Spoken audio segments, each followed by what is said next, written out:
Ես այսօր նայեցի երկրորդ նախկարով Քոչարյանի արտադրույցը Մեգին Պետրոս Ղազարյանի հետ եւ ուզում եմ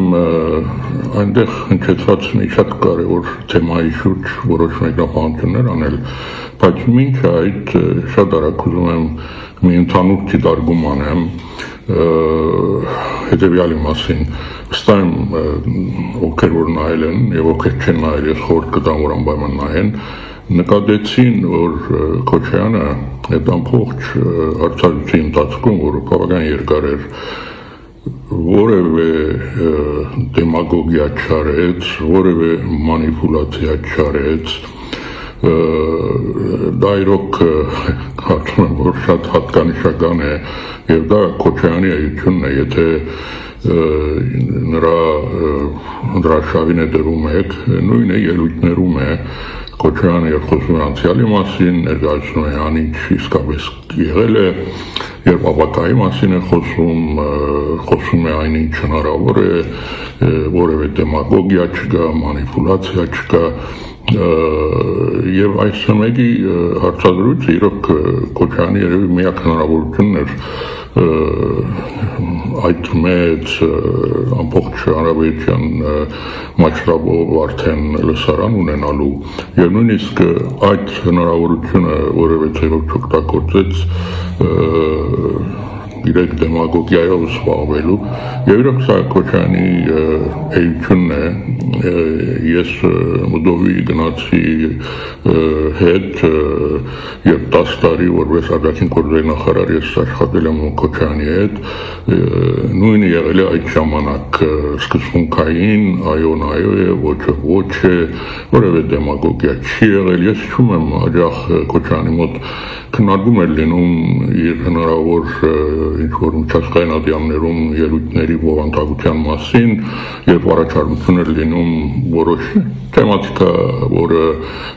ներկայացվի դիվանագիտական, հետաքրքրական ձևակերպումներով, մի քիչ ծաղկեցված, ուղղակի կատեգորիկ մերժում էր չեր ընդունում, նույնիսկ դրա ակնհայտ երևացող այդ հեռանկարը, որ Հայաստան այդ ուղղությամբ էր գնում, նա մերժում էր դրա մասին խոսել եւ ասում էր պետք է խոսել դրա մասին միայն երբ դա 100%-ով իրականություն է դառնում։ Դա իրոք մարդու էությունն է, դեմագոգիա չկա, մանիպուլացիա չկա, սուտ խոստումներ չկան, եւ սա իրոք բարձրագույն արժանիք է բոլոր անհատների համար, հատկապես ղեկավարի համար։ Սա առերևույթ իմ ուրեմն ընդհանուր դիտարկումը։ Հիմա բովանդակային մասով այնտեղ մի շատ կարևոր ազգային անվտանգության վերաբերող թեմա էր քննարկվում, Պետրոսը թվեր ներկայացրեց Հայաստան-Ադրբեջան ռազմական հավասարակշռության մասին, ասելով, որ Քոչարյանի ժամանակ այդ հավասարակշռությունը արդեն խախտվել էր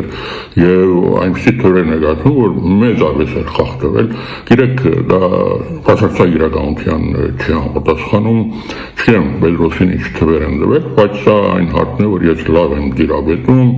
եւ կարող եմ ասել հետեւյալն, այդ հավասարակշռությունը բնականաբար չէր խախտվել, ճիշտ հակառակը Քոչարյանը այդ ամբողջ 10 տարիների ընթացքում Հայաստան-Արցախ միասին հարաբերություն են ունեցել Ադրբեջանի նկատմամբ։ Այդ օրերին գործում էր Եվրոպայում սովորական սովորությունների կոնվենցիան, որին Հայաստանը նույնպես միացել էր 92 թվականին եւ այնտեղ շատ հստակ քոթաներ կար Հայաստանի եւ Ադրբեջանի համար բոլոր զինատեսակների մասով, տանկեր, հիշում եմ 220, հրետանին 285, այլ տեսակ ռազմատեխնիկա 220, ավիացիա ուղղաթիռներ 100 թե 150 եւ այսպիսի հստակ քոթաներ կար եւ Հայաստանն ու Ադրբեջանը եւ բոլոր մյուս անդամ երկրները ցանկացած երկրի նկատմամբ դա կարելի էր կիրառել, իրավունք ունեին դարին մի անգամ պահանջել ինսպեկցիա այդ երկրի նկատմամբ եւ ՀԱԳ-ն ուղարկում էր մասնակիցների խումբ ստուգումներ անցկացնելու եւ դա մենք հետեւականորեն ամեն տարի անում էինք վագի վստահ լինելու համար Ադրբեջանը որը ցեվով չի գերազանցում նախ իրենց քոթաները եւ երկրորդ իմանալու համար թե արդյոք մենք կարողանում ենք այդ հավասարակշռությունը Ադրբեջանի հետ պահել նույն Ադրբեջանն էր անում ամեն տարի ագետ գալիս էին այցելում էին բոլոր մեր ռազմական գետնները գիտեին որ տեխնիկան որտեղ է տեղավորված եւ այդ թվերը փոխադարձաբար ներկայացում են կողմերին սրանից որ կոնկրետ այդ թվերը կան ես կոտաները ասեցի եւ կարող եմ նաեւ հենց 2008 թվականի Քոչարյանի վերջի տարվա յագի ուրեմն ներկայացած թվերը ասել ես այստեղ հանել եմ ուղղակի որ կոնկրետ թվեր ասեմ ուրեմն տանկերի մասով Հայաստանը 170 է գրանցվել, Ադրբեջանը 220 է գրանցվել, տանկերի մասով 50 տարբերություն, բայց գրկնեմ, սա Հայաստանի տարածք եւ Ադրբեջանի տարածքի մասին է խոսքը, այստեղ Արցախում եկող դրատեխնիկան չի հաշվարկվել, ինչպես Քոչարյանը ասեց, մեր ռազմատեխնիկայի մի կարևոր մասը Արցախում էր, այնպես որ այդ 50 տարբերությունը Արցախի տանկերով ծածկում է եւ այդ հավասարակշռությունը պահպանվում է տարբեր տեսակի ռազմատեխնիկաներին ասում է երկու կողմերը հավասար նույնը հրետանի մասով է ասում որ հավասար են եղել սա 2008 թվականի մասին է ավիացիայի մասով ասում է սահմանափակ թիվ չի տալիս ուղղակի միակ տարբերությունը որ եղել է ես այստեղ տեսնում եմ ռազմական բյուջեի տարբերությունն է որ Ադրբեջանը շատ ավելի փող է ծախսել քան Հայաստանը եւ դա իհարկե այդպես է որովհետեւ Հայաստանը ռազմատեխնիկա ձեռքբերում շատ ավելի հարմար գներով նույնիսկ կարող եմ ասել որ հաջող այդ ռազմատեխնիկայի համար չէր վճարում սրանից որ այդ բյուջեի թվի տարբերությունը նույնիսկ իրական որևէ տարբերություն չէր կարող ունենալ այնպես որ սա ՀԳ թվեր են ցանկացած կարող եք մտնել եւ ստուգել այնպես որ Վեդրոսի դված թվերը իսկապես իրականության հետ փոխանցած կապ չեն ես ավելին ասեմ Քոչարյանը հետևական էր եւ ամբողջ մեր նախարարության թիմը նույնը վարչության նախարարությունը որ այս բալանսը հանգարց չխախտվի որտեղ մենք լավ գիտակցում ենք որ դիվանագիտության արդյունավետության համար այս բալանսի գոյությունը ուղղակի անհրաժեշտ է որովհետեւ մենք կարողանանք արդյունավետ դիվանագիտություն բարել ոչ միայն ռազմադեսակների առումով բալանսել այլ նաեւ թիրքային ես լավ հիշում եմ ազգային անվտանգության խորհրդի հանդիպումներում որպես արտգործնախարար մասնակցում էի երբ շտաբի վեդը պաշտպանության նախարարը զեկուցում էին որ ինչ որ մի դեղում Ադրբեջանը ինչ որ նվատագոտ դեղաշարժ է արել առաջ է եկել 10 մետր 20 մետր նույնիսկ դա չէր հանդուրժվում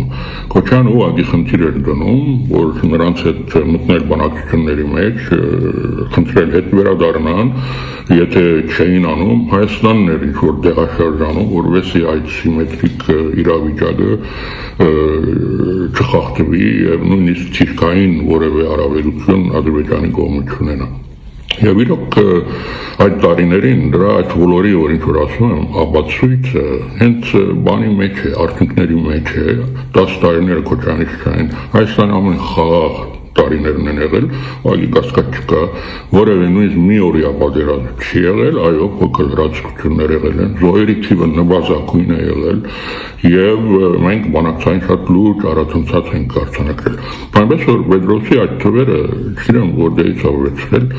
եւ Մարկ Թվեյնը մի շատ հետաքրքրական խոսք ունի, ասում է ժամացույցի 13-րդ զանգը ոչ միայն 13-րդ ժամի գիշերվա այդ ժամի վրա է կասկած գցում, այդ բոլոր նախորդ ժամերին, չէ՞, եթե դու ժամացույց ունես գիշերը 12-ից, դեպքում 13 զանգ տվեց, արդեն կասկածում ես ոչ միայն կոնկրետ եթե ժամը հիմա 12 է, այլ կասկածում ես բոլոր նախորդ ժամերի։ Սրանից որ այս ակնհայտ սխալ ներկայացումը թվերի, ինձ հուշում է, որ այդ մույս թվերը դպրոց ուսուցիչներ եւ այլն աշխատատեղեր որտեղ ներկայացում էր, նույնպես ես կարծում եմ, որ կարող են լուրջ կասկածի տեղիք տալ։ Ինչ որ իմ խնդիրը հիմա դա չի, ավելի մասնագիտական առումով ասեմ, այս իրոք հարցակցությունը ռազմական ուժեղ դիվանագիտությունը մեծ լուրջ հաջողություններ բերել, մենք ցերկ ենք ցկել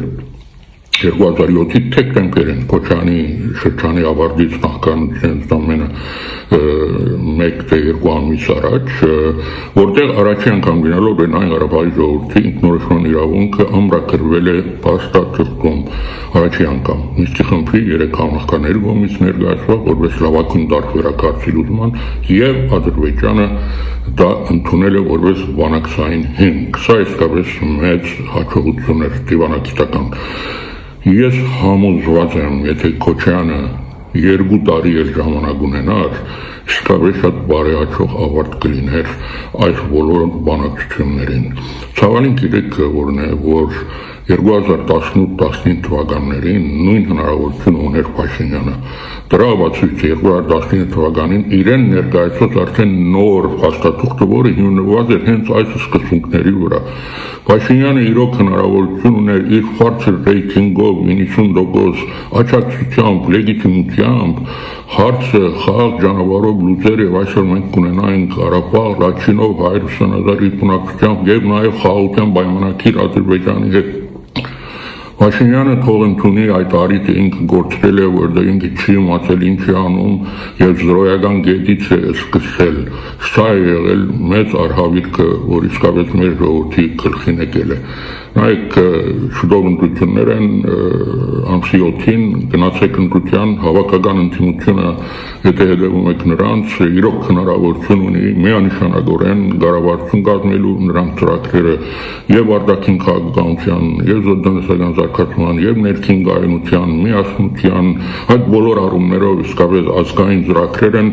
նրանց համախումբ կառավարությունը։ Ես համոզված եմ, որ այս խնդիրների լուծումները ավագ մեր սպառնալիքները կկասեցնի եւ մենք կարողանանք իսկապես Հայաստանը դնել զարգացման ճիշտ ճանապարհի վրա։ Գնացեք ընտրության եւ արեք ճիշտ ընտրություն հավաքական ընդդիմությունից որևէ մեկին ցույց տալով։